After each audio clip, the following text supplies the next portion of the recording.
खुद को कैसे परिभाषित करेंगे चुन्नू शर्मा? देखिए, परिभाषित तो हम जो पिछले 1 वर्ष से हम जहानाबाद में मेहनत कर रहे हैं, ये आम आदमी की लड़ाई है। और अगर ये आवाज़, फिर से बोल रहे हैं, ये अपील है जहानाबाद विधानसभा के आम नागरिकों से, खास करके युवा लोगों से, कि अगर ये आवाज़ को खामोश कर दिया गया या अगर आवाज़ सफल नहीं हो पाता है, तो फिर काफ़ी लंबे अरसे तक कोई आम इंसान, कोई आम आदमी इस तरह का जो है लड़ाई लड़ने का सोचेगा भी नहीं। कि हम में शामिल हुए, क्यों चुना आपने हमको?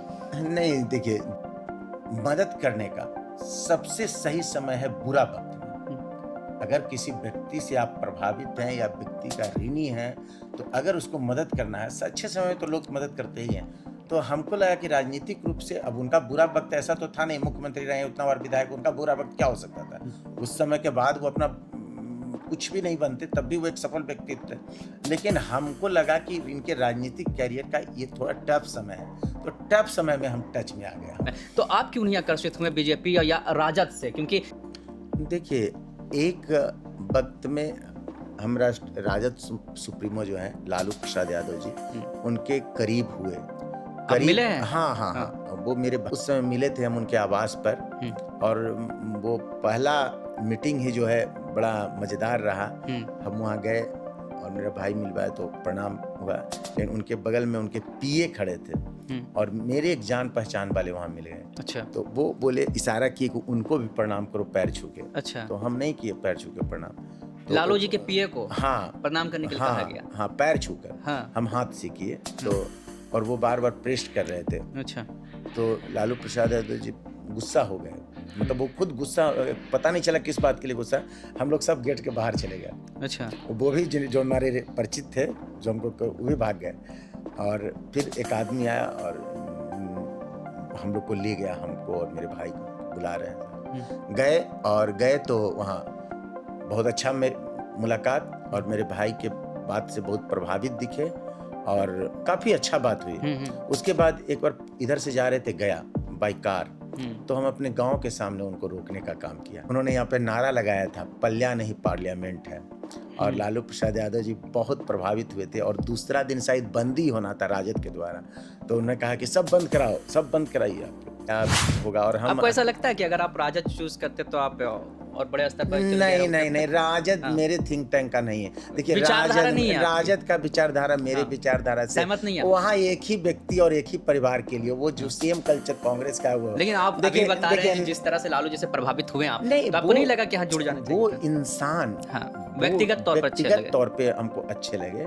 मतलब एक सादगी थी। ये कहने का मतलब ये नहीं कि उनके हम विचारधारा से सहमत हैं, व्यक्तिगत ठीक है, व्यक्तिगत। और तब तक हम अपने नेता जीतन राम मांझी साहब के विचारधारा, बीजेपी की विचारधारा से भी सहमत है। लेकिन बीजेपी की विचारधारा पूरी तरह से हमारी विचारधारा से और हमारी पार्टी की विचारधारा पूरी तरह से नहीं हो सकती। हम अलायंस के सदस्य, हमारी पार्टी हो सकती है और उस पार्टी के हम सदस्य हो सकते हैं। लेकिन बीजेपी का या प्रधानमंत्री नरेंद्र मोदी जी का बात करें तो उनका बहुत करीब 70-80% विचारधारा बिल्कुल प्रभावित करता है। क्या लगता है कि जीतन राम मांझी जी आपको विधायक बना देंगे? देखिए, जीतन राम मांझी साहब जो हैं वो तो सिंबल देंगे ना, पार्टी का सिंबल देंगे, और विधायक तो जहानाबाद की महान जनता बनाएगी। जहानाबाद सीट कहलाती आपके सहयोगी पार्टी जदयू का रहा है, और तो इस बार जो आप लोग कोशिश कर रहे हैं, क्या लगता है कि हासिल हो पाएगा? हासिल क्यों नहीं हो पाएगा? क्योंकि एनडीए अलायंस के टॉप लीडरों ने शुरू में ही घोषणा कर रखी है कि जहां पे जो पार्टी एनडीए का मजबूत रहेगा उसको सिंबल मिलेगा, उस पार्टी को वहां वरीयता दिया जाएगा। आप नोटिस कीजिए, शुरू की बात करें और उस अगर उनका एनडीए के टॉप लीडर को सही माना जाए, उनके वक्तव्य को सही मानते हैं, तो हम पार्टी वहां मजबूत है।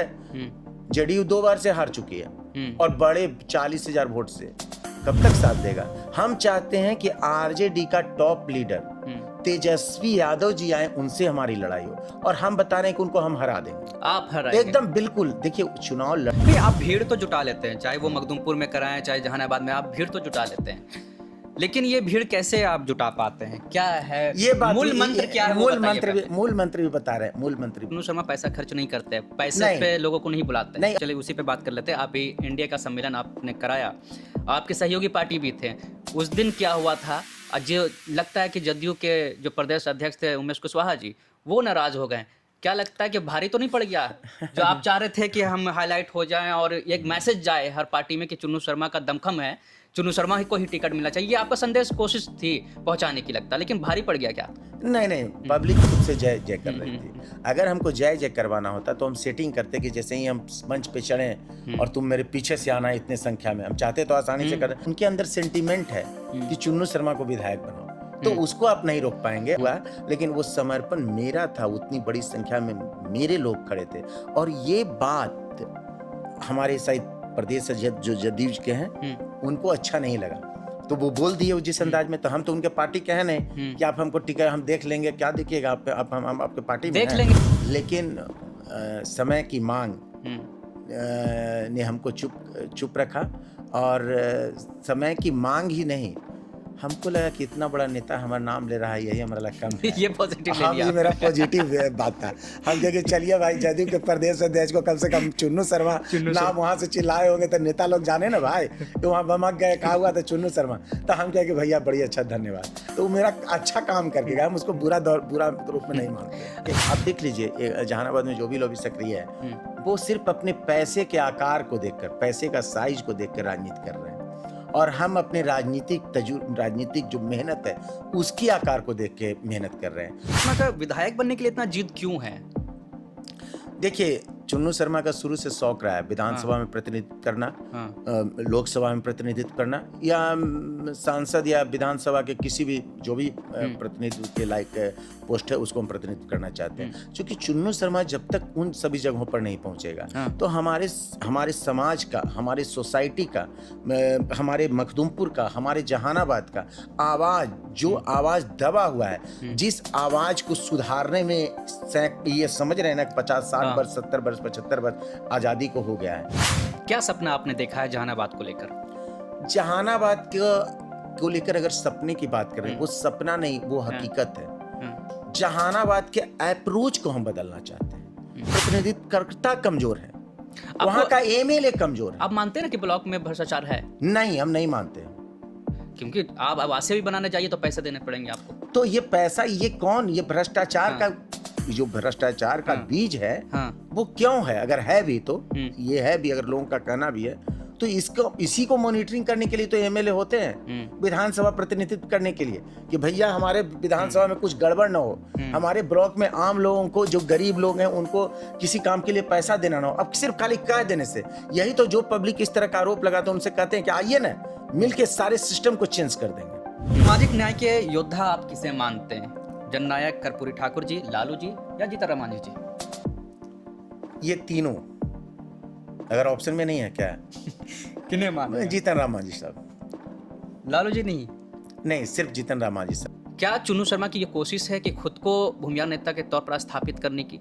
अहम सवाल, अगर ये सीट हम पार्टी के खाते में नहीं आती है तो फिर चुन्नू शर्मा जी का अगला कदम क्या होगा?